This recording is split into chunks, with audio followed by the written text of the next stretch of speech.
Think of lo-fi as a low-resolution image. If you zoom in, it becomes pixelated.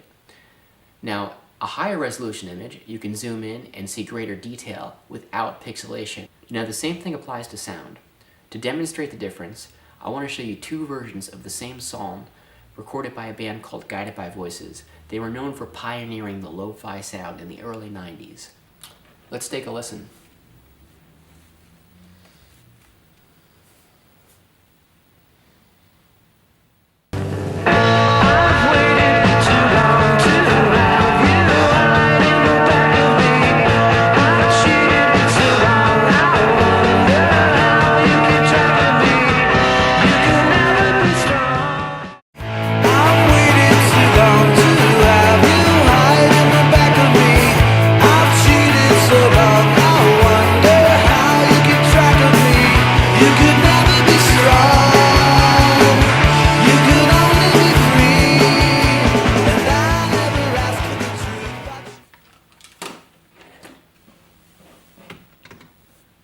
So the first one you heard was the lo-fi version, recorded at a home studio on a 4-track cassette recorder.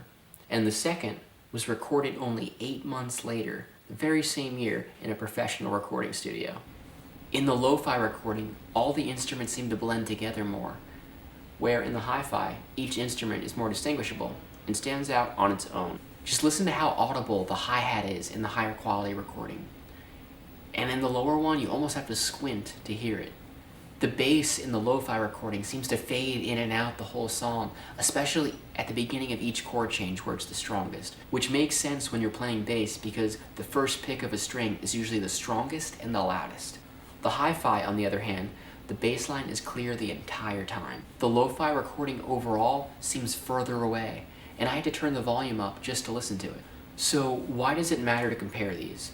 If the lo-fi is lower quality and harder to hear, the hi-fi is clearly better. Not necessarily. Even though I like both versions, I actually prefer the lo-fi. There's something smoother and warmer about it. The way that all the instruments blend together and somehow in the distortion become one. And even though I never had listened to Guided by Voices as a kid, somehow the lo-fi version makes me feel nostalgic. And there's plenty of popular bands and artists that fall under the lo-fi genre, like the White Stripes, and Beck, and Ween, even Mac DeMarco. Lo-fi can be an aesthetic-conscious choice for an artist like Beck, who weaves in and out of fidelity his entire career.